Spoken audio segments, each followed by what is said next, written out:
ఇంట్లో ఉన్న శారదా ప్రసాదులు షుగర్ పేషెంట్లు. అయినా కూడా స్వీట్స్ తినాలి అనే కోరికని చంపుకోలేక డ్యూటీకి వెళ్తున్న కొడుకు రమేష్తో ఇలా అంటారు.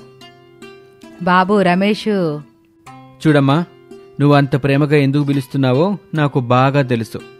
నాకు స్వీట్స్ అనే మాట కానీ ఆ పదం కానీ వినపడదు. అర్థమైందా? అది కాదు బాబూ, నాన్న మీకు కూడా అదే చెప్తున్నాను. నాతో స్వీట్స్ గురించి తప్ప మరేదైనా మాట్లాడేదుంటే చెప్పండి, నేను మాట్లాడతాను. లేదు, స్వీట్స్ గురించే మీరు మాట్లాడాలి అనుకున్నట్టయితే నేను ఒక్క క్షణం కూడా ఆగను, వెంటనే డ్యూటీకి వెళ్ళిపోతాను. నువ్వు చెప్పాల్సిన మాటలు చెప్పుకుంటూ పోతే మా బాధ వినేది ఎవర్రా? తీర్చేది ఎవరు బాబూ? నేనేం చెప్పినా ఏం చేసినా మీకోసమే కదమ్మా. మరింతకాలం మాతో మీరు కలిసిమెలిసి ఉండాలనే కదా. నిజమే బాబూ, కానీ అని ప్రసాద్ ఏదో చెప్పబోయి ఆగిపోయాడు. చెప్పు నాన్నా, అలా మాట మధ్యలోనే ఆపేశారు. స్వీట్స్ తినకుండా ఉండటం మీ వల్ల కావటం లేదు కదా? అవును బాబూ. అట్ట ఉంటే నరకంగా ఉంది బాబూ. అందుకే కదమ్మా మీ కోడలు అనామిక అప్పుడప్పుడు మీకోసమని ప్రత్యేకంగా బెల్లం జిలేబీ చేసి పెడుతుంది. సర్లేరా, నీతో ఎంత మాట్లాడినా లాభం ఉండదని అర్థం అయిపోతుందిలే. నువ్వు నీ డ్యూటీకి వెళ్ళిపో. మా షుగర్ని మేము చూసుకుంటూ జాగ్రత్తగా ఉంటాంలే. అలాగేనమ్మా. స్కూల్ నుంచి అనామిక వచ్చాక నేను డ్యూటీకి వెళ్ళానని చెప్పండి. ఇంకో 10 నిమిషాలుండు బాబు. కోడలు మనవడు మనవరాల్ని స్కూల్ దగ్గర దిగబెట్టేసి వస్తూ ఉంటది. అయ్యో బాబు, నేను చెప్పడం మర్చిపోయా. కోడలో హరీష్ బాబుల్ని స్కూల్ దగ్గర దిగబెట్టుకుని కూరగాయల మార్కెట్కి వెళ్తానని చెప్పింది. రావడానికి కాస్త ఆలస్యం అవుతుంది బాబు. సరేనమ్మా, నేను డ్యూటీకి వెళ్తున్నాను. దయచేసి డాక్టర్ చెప్పినవి తినకుండా ఉండండి, ప్రాణాలతో ఉండండి, మాతో కలిసిమెలిసి కళ్ళ ముందు ఉండండి అని చెప్పి రమేష్ ఇంటి నుంచి వెళ్ళిపోతాడు. ఆ తర్వాత ప్రసాదు, మనం బ్రతికినంతకాలం వాళ్లతోనే కలిసిమెలిసి ఉండాలని మన కొడుకు బాగా కోరుకుంటున్నాడు శారదా. అవునండి, మన మీద మన కొడుక్కి చాలా ప్రేమ ఉంది. కానీ ఆ ప్రేమ మనం తినాలనుకుంటున్న స్వీట్స్ తీసుకొచ్చి పెట్టడం లేదు కదా. అవును శారదా, కోడలు స్కూల్ వరకే వెళ్ళిందిగా. నువ్వు మార్కెట్కి వెళ్ళిందని ఎందుకు చెప్పావు? ఎందుకంటే కొడుకు డ్యూటీకి వెళ్తా మన స్వీట్స్ తినొచ్చనే ఆలోచనని ఆశని కలిగించాడు. మీరు గమనించారా? లేదు శారదా. కోళ్ళ మన కోసం అప్పుడప్పుడు బెల్లం జిలేబీలు చేసి పెడుతుందని చెప్పాడు కదండి. అవును. మన కోసం కోడలో మొన్నే బెల్లం జిలేబీలు చేసి పెట్టింది. ఇద్దరం ఎంత సంతోషంగా తిన్నాం. మిగిలిన వాటిని కోళ్ళు ఎక్కడో చోట దాచిపెట్టుంటది. కోళ్ళు వచ్చేలోపు మనం వాటిని తీసుకుని తినేద్దాం. అయ్యో శారదా, ఇంట్లో దాచిపెట్టిన బెల్లం జిలేబీల్ని మొత్తం తినేస్తే కోడలికి డౌట్ వస్తుంది కదా. రాదండి, ఎందుకంటే కోడల్ని మనం మరిన్ని బెల్లం జిలేబీలు ఇవ్వు కోళ్ళని అడిగితే అయిపోయాయి అత్తయ్య, మరి ఎప్పుడైనా చేస్తానని చెప్పింది కదా, ఇప్పుడు మనం కూడా అయ్యే చెప్దాము అని శారద చెప్పగానే శారద తెలివికి ప్రసాదో క్షణం పాటు ఆశ్చర్యంగా అద్భుతంగా భార్య వైపే చూస్తూ ఉంటాడు. నిన్నెట్టా మెచ్చుకోవాలో అర్థం కావటం లేదు శారద. మన సన్మాన సభ ఇంకెప్పుడైనా పెట్టుకుందాం. ఇప్పుడు వెళ్ళి బెల్లం జిలేబీలు తిందాం పదండి అని శారద గుమ్మం దగ్గరికి వచ్చి తలుపేసింది. ప్రసాద్ కిచెన్లో స్టూలేసి రెడీగా ఉన్నాడు. ఇక ఆ తర్వాత శారద కిచెన్లోకి వచ్చింది. ఓహో, మీరు స్టూల్ కూడా వేసేశారా? నాకంటే మీకే ఎక్కువగా బెల్లం జిలేబీ తినాలనిపిస్తుంది కదూ. ఇంక మాటలొద్దు శారదా, చేతల్లో చూపిద్దాం. కోడ్ల బెల్లం జిలేబీని ఎక్కడ పెట్టిందో ముందు చూడు అని చెప్పగానే శారద అక్కడున్న స్టూల్ ఎక్కుతుంది. అటక మీదున్న డబ్బాలని చూస్తూ ఉంటుంది. సరిగ్గా అప్పుడే అనామిక ఇంటికొచ్చింది. తలుపులు దగ్గరికి వేసుండడం అనామిక కంటపడుతుంది. ఇంటి ముందుండాల్సిన బైకు కనిపించటం లేదు. బైక్ లేదంటే ఆయన డ్యూటీకి వెళ్ళినట్టున్నారు. తలుపులు దగ్గరికి వేసున్నాయంటే అత్తయ్య మామయ్య పడుకున్నట్టున్నారు. పాపం, ఎంతైనా షుగర్ పేషెంట్స్ కదా అని తలుపుని కొంచెం నెట్టి చూసింది. కాని అవి తెరుచుకోవటం లేదు. అప్పుడే అనామికకి అనుమానం వచ్చింది. అత్తయ్య అని శారదని పిలవాలి అనుకుంది. కాని లోపల్నుంచి మాటలు గుసగుసగా వినపడుతూ ఉన్నాయి. ఓహో, ఆయన డ్యూటీకి వెళ్ళాడు. నేను స్కూల్ నుంచి రావడానికి ఎలాగో లేట్ అవుతుందని అత్తయ్య మామయ్య కలిసి కిచెన్లో నేను దాచిపెట్టిన బెల్లం జిలేబీలను తినాలని వెతుకుతున్నారా? వెతకండి వెతకండి, ఎంత వెతికినా అవి ఎక్కడ దాచిపెట్టానో మీకు తెలీదు. మీరు పట్టుకోలేరు, తెలుసుకోలేరు అని అనుకుంటూ ఇంటి వెనక వైపుకొస్తుంది అనామిక. అక్కడ తలుపు తెరిచే ఉంటుంది. అత్తయ్య మామయ్య తెలివి అమోఘం అనుకున్నాను. కానీ ఇలా చేస్తారని అనుకోలేదు అని అనుకుంటూ ఆ గుమ్మంలో నుంచి లోపలికొచ్చింది. శారదా ప్రసాదులు కోడలొచ్చిన విషయం కూడా గమనించకుండా బెల్లం జిలేబీలు ఎక్కడున్నాయా అని మాట్లాడుకుంటూ వాటి కోసం ఇల్లంతా వెతుకుతూ ఉంటారు. అనామిక అత్తయ్యని మావయ్యని అలా చూస్తూ ఉంటుంది. కోడల్ని చూడకుండా వాళ్ళిద్దరూ బెల్లం జిలేబీల్ని వెతుకుతూ ఉంటారు. బెల్లం జిలేబీలు కోళ్ళు ఎక్కడ పెట్టిందో అర్థం కావడం లేదండి. శారదా, ఓ పని చేయనా? ఏం పని చేస్తారో చెప్పండి. కోడలికి ఫోన్ చేసి, అమ్మా అనామిక, బెల్లం జిలేబీలు ఎక్కడ పెట్టావు అని అడగనా అని అంటూ ఉండగానే మధ్యలోనే అనామిక కల్పించుకొని, మీరెందుకు మావయ్య నాకు ఫోన్ చేయడం? ఇదిగోండి నేనే వచ్చేశాను కదా అని అంటుంది.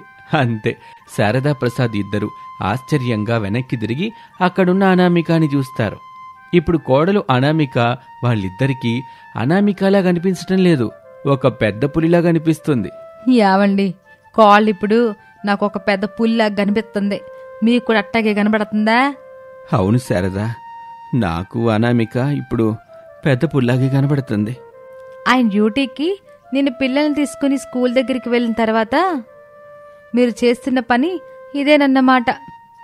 అది కాదు కోళ్ళ, అప్పటినుంచి మీ మావయ్య శారదా ఒక బెల్లం జిలేబీవు, ఒక బెల్లం జిలేబీవు, ఆశగా ఉంది, మనసు బెల్లం జిలేబీ కోసం ఆరాట పడుతుందని చెబుతా ఉంటే నేను చూడలేకపోయాను కోళ్ళ. అందుకే మొన్న చేసిన బెల్లం జిలేబీలు ఉన్నాయేమోనని చూస్తున్నాను. అమ్మా, మీ అత్తగారి మాటలేమైనా బాకు. మీ అత్తయ్య అంత అబద్ధం చెప్తుంది. నేనట్ట ఏం అనలేదు. శారదే అన్నీ అని నా మీద చెప్తుంది కోళ్ళ. మీరిలాంటి పనులు ఎప్పుడైనా చేస్తారనే అనుమానం వచ్చి నా ఏర్పాట్లలో నేనున్నాను. ఎక్కడ దాచిపెట్టాలో అక్కడే దాచిపెట్టాను. ఆ బెల్లం జిలేబీలనే ఎక్కడ దాచిపెట్టావో తెలుసుకోవచ్చా కోళ్ళ? ఎక్కడో ఏమిటత్తయ్య, మీ బెడ్ కిందే దాచిపెట్టాను అని అనామిక చెప్పగానే శారదా ప్రసాద్ ఇద్దరూ ఆశ్చర్యపోతారు. అదే ఆశ్చర్యంలో ఒకరిని ఒకరు చూసుకుంటూ ఉంటారు. సరే కోళ్ళ, నీ పనులు నువ్వు చేసుకోపో అని చెప్పి భర్త ప్రసాద్ని తీసుకొని వాళ్ళ బెడ్రూంలోకి వెళ్తుంది. కిచెన్లో ఉన్న అనామిక, వెళ్ళండి అత్తయ్య వెళ్ళండి, వెళ్ళి మీ బెడ్ కింద చూసుకుంటారు. అక్కడ కూడా బెల్లం జిలేబీలు కనిపించవు. అప్పుడు నేను అబద్ధం చెప్పానని మీకు అర్థమవుతుంది. కోపంగా తిరిగి మరలా నా దగ్గరికే వస్తారు అని అనుకుంటూ ఉండగా శారదా ప్రసాద్ ఇద్దరూ కోపంగా అనామిక దగ్గరికొచ్చారు. అనామిక వాళ్ళని చూసినా సరే ఏమీ తెలియనట్టుగా ఇలా అడుగుతుంది. ఏమైందత్తయ్య, మళ్ళీ నా దగ్గరికొచ్చారు? కొట్టేస్తాను కోళ్ళ నిన్ను. అంత పెద్ద తప్పు నేనేం చేశానత్తయ్య? మావయ్య, మీకు తెలిస్తే మీరైనా చెప్పండి. అత్తయ్య నన్నెందుకో కొడతానని అంటున్నారు. అమ్మా కోళ్ళ, ఉత్తమ యాక్టింగ్ కోళ్ళనే అవార్డు కనుకుంటే ఖచ్చితంగా నేను నీ గురించి రాసి పంపించేవోని తల్లి. బెడ్ కింద బెల్లం జిలేబీలున్నాయని చెప్పావు. తీరా మేమిద్దరం ఆశగా అక్కడికి వెళ్ళి చూస్తే నువ్వు అబద్ధం చెప్పావని తెలిసింది. మళ్ళీ ఇప్పుడు ఏమీ తెలియనట్టు నేనేం చేశాను అత్తయ్యా అని అడుగుతున్నావు. అత్తయ్య, మావయ్య, మీరిద్దరూ షుగర్ పేషెంట్స్. మిమ్మల్ని కంటికి రెప్పలా మా కూతురు కొడుకులా చూసుకోవాల్సిన బాధ్యత, బంధం రెండూ మాకున్నాయి. కొంచెం స్వీట్ తిన్నంత మాత్రాన ఏమీ కాదులే అమ్మ కోళ్ళ. అదే తప్పు మావయ్య. కుండ నీళ్ళల్లో ఒకే ఒక విషపు చుక్క వేసుకుని తాగుదామా మావయ్య? వద్దు తల్లి, కొండ నీళ్ళే కాదు, పెద్ద గంగానపు నీళ్లలో కలిపినా ఒక్క విషం చుక్క విషమే అవుతుంది తప్ప అమృతం కాదు కదా. అట్లాంటి పని ఎప్పుడూ చెయ్యొద్దు కదా మావయ్య. మరి నేను చెప్పేది కూడా అదే. అసలే అత్తయ్య మీరిద్దరూ షుగర్ పేషెంట్స్. మిమ్మల్ని కాపాడుకోవలసిన బాధ్యత, అవసరం మాకున్నాయి. మీ తృప్తి కోసం బెల్లం జిలేబులున్నాయని అబద్ధం చెప్పాను. లేవని నేను చెప్తే కావాలని కోడలు ఇవ్వడం లేదని మీరు అనుకుంటారు కదా. సర్లే కోళ్ళ, నాకు మీ మామయ్యకే బెల్లం జిలేబీలు తినాలనిపిస్తుంది. కొంచెం చెయ్యి. అలాగే అత్తయ్య. ఇంటి పని వంట పని అయిపోయాక పిల్లల్ని స్కూల్లో నుంచి తీసుకొచ్చి అప్పుడు బెల్లం జిలేబీలు చేద్దాం అత్తయ్య. మంచిది కోళ్ళ అని చెప్పి శారదా ప్రసాద్ ఇద్దరూ అక్కడి నుంచి వెళ్ళిపోతారు. అనామిక ఇంటి పని వంట పని చేస్తూ ఉండటంలోనే టైం గడిచిపోతూ ఉంటుంది. ఇక అనామిక సాయంత్రం స్కూల్కి వెళ్ళి పిల్లల్ని తీసుకొని ఇంటికొస్తుంది. శారదా ప్రసాదు, పిల్లలు హరీషు, భవ్యలు అందరూ కలిసి ఇంట్లో కూర్చొని సరదాగా కబుర్లు చెప్పుకుంటూ బెల్లం జిలేబీలు చేస్తూ ఉంటారు. హరీషు, భవ్యలు చేసే అల్లరికి శారదా ప్రసాదులు బెల్లం జిలేబీలు తింటూ సంతోషంగా గడుపుతారు. ఇది ఇవాల్టి కథ, పేద కోడలి బెల్లం జిలేబీ. మరొక ఆసక్తికర కథలో మళ్ళీ కలుద్దాం. అంతవరకు సెలవు, నమస్తే. గౌతమ్, అమృతలు పార్క్లో కలుసుకున్నారు. అమృత, జాబ్ వచ్చిందా అని గౌతమ్ అడగగానే అమృతకి చిరాగ్గా అనిపించింది. కోపంగా ముఖం పెట్టి, అబ్బా గౌతమ్, నీకెప్పుడు జాబ్ గోలేనా? ప్రేమించిన అమ్మాయి దగ్గరకు వచ్చావు, కాసేపు ప్రేమగా మాట్లాడదాం, అడిగిన ఐస్ క్రీంలు కొనిద్దామని లేదు కానీ జాబ్ వచ్చిందా, అమృత జాబ్ వచ్చిందా అని అంటావు. సారీ అమృత, నిన్ను బాధ పెట్టాలని కాదు, కానీ నీకు జాబ్ ఉంటేనే మన పెళ్లికి మా అమ్మ ఒప్పుకుంటుంది. జాబు లేదని తెలిస్తే ఎరుపు రంగు జెండా పట్టుకొని నో పెళ్లి అంటూ గట్టిగా అరుస్తుంది. అంటే మీ అమ్మ కోసం జాబ్ తెచ్చుకోమని అడుగుతున్నావా నన్ను? అలా కాదమృత, మన పెళ్లి జరగాలా వద్దా? జరగాలి. అంటే నువ్వు జాబ్ తెచ్చుకోవాలి. సంపాదన తీసుకొచ్చే కోళ్లంటే మా అమ్మకి ఎంతో ఇష్టం. ఆ సంపాదన లేదని మా వదిన్ని ఎంతో దారుణంగా చూస్తుంది, తిడుతుంది. అప్పుడప్పుడు మేమింట్లో లేనప్పుడు కొడుతుంది కూడా అని చెప్పగానే అమృత కొంచెం భయపడింది. భయంగా చూస్తూ, అత్తలు ఇలా కూడా ఉంటారా? ఎక్కడో ఎందుకు అమృత, మా అమ్మ కూడా ఉంది కదా అని గౌతమ్ అంటూ ఉండగా తన సెల్ ఫోన్ మోగుతుంది. సెల్ ఫోన్ చూస్తాడు. అమ్మా కాలింగ్ అని కనబడుతుంది. మా వదిన ఫోన్ చేస్తుందంటే లంచ్ టైం అయిందనమాట. టైం చూడు అమృత అని గౌతమ్ చెప్పగానే అమృత తన చేతికున్న వాచ్లో చూస్తుంది. సరిగ్గా 1 గంట అవుతుంది. లంచ్ చేద్దామా? చేద్దాం గౌతమ్, కానీ నాకు ఒక డౌట్. అనుకున్నాను అమృత, కాలింగ్లో అమ్మ అని పడింది, నేను మాత్రం వదినా అంటున్నాను, అదే కదా? అవును గౌతమ్. నిన్ను పదే పదే జాబ్ తెచ్చుకోమని ఎందుకంటున్నానో ఇప్పుడు నీకు చెప్తాను వినమృత. మా అమ్మకి డబ్బు పిచ్చి. డబ్బున్న వాళ్ళంటే ఎంతో గౌరవం. డబ్బు సంపాదించే వాళ్ళంటే ఎంతో ఇష్టం. జాబ్ చేస్తూ కానీ బిజినెస్ చేస్తూ కానీ డబ్బు సంపాదించాలి. ఆ సంపాదన లేకే మా వదిన ఎంతో దారుణంగా బతుకుతూ ఉంటుంది.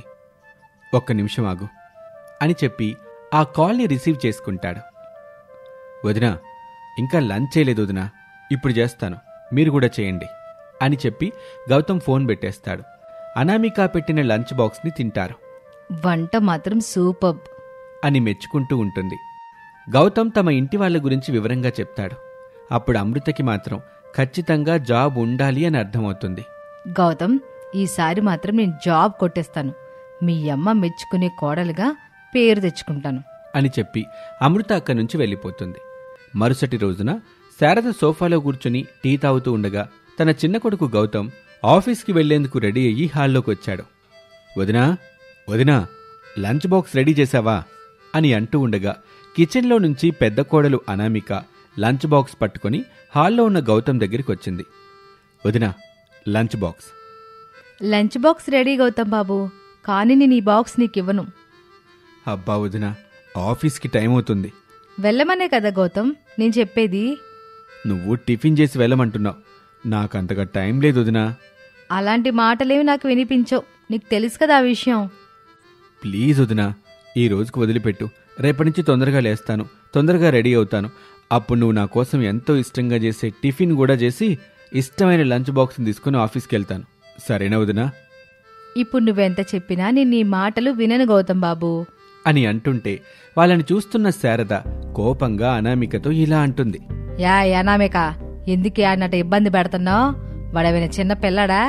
ఎప్పుడు టిఫిన్ చేయాలో ఎప్పుడు లంచ్ చేయాలో ఆడికి తెలీదా? ఎందుకు అలాంటి టిఫిన్ చేయమని ఇబ్బంది పెడుతున్నావు? అమ్మా, వదిన నన్నేం ఇబ్బంది పెట్టడం లేదు.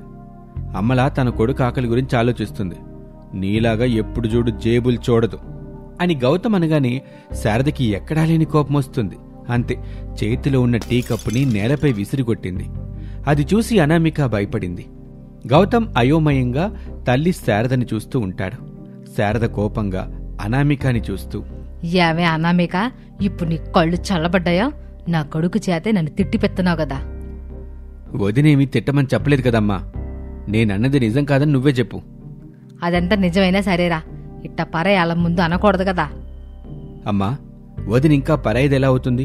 ఈ ఇంటికి పెద్ద కోళ్ళు, ఆ విషయం మర్చిపోకు. నాకు డబ్బులు సంపాదించే వాళ్ళే చుట్టాలవుతారు, డబ్బులున్న వాళ్లే బంధువులవుతారు. ఏ పని చేయకుండా ఏమాత్రం సంపాదన లేకుండా ఇంటి మీద తింటా ఉండే వాళ్ళని పని వాళ్ళు అంటారు.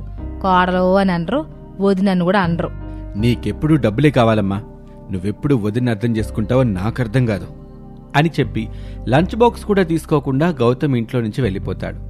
పాపం అది చూసి అనామిక బాధగా కన్నీళ్లు పెట్టుకుంటుంది. యావే అనామిక, ఇంటి మీద పడట తినకపోతే ఏదైనా పనికెళ్ళి డబ్బులు తీసుకొచ్చి ఇవ్వచ్చు కదా. అని అంటూ ఉండగా సరిగ్గా అప్పుడే శారద భర్త ప్రసాద్ అక్కడికి వస్తాడు. నేను అదే అంటున్నాను శారద, నువ్వు ఇంటి మీద పడి తింటున్నావు కదా, నువ్వు కూడా అట్ట ఏదైనా పనికెళ్తే డబ్బులు వస్తాయి, నాకు కాస్త సాయంగా ఉంటుంది. నేనెందుకు పనికి వెళ్ళాలండి? నేను మీ భార్యని, ఈ ఇంటికి యజమానురాలిని.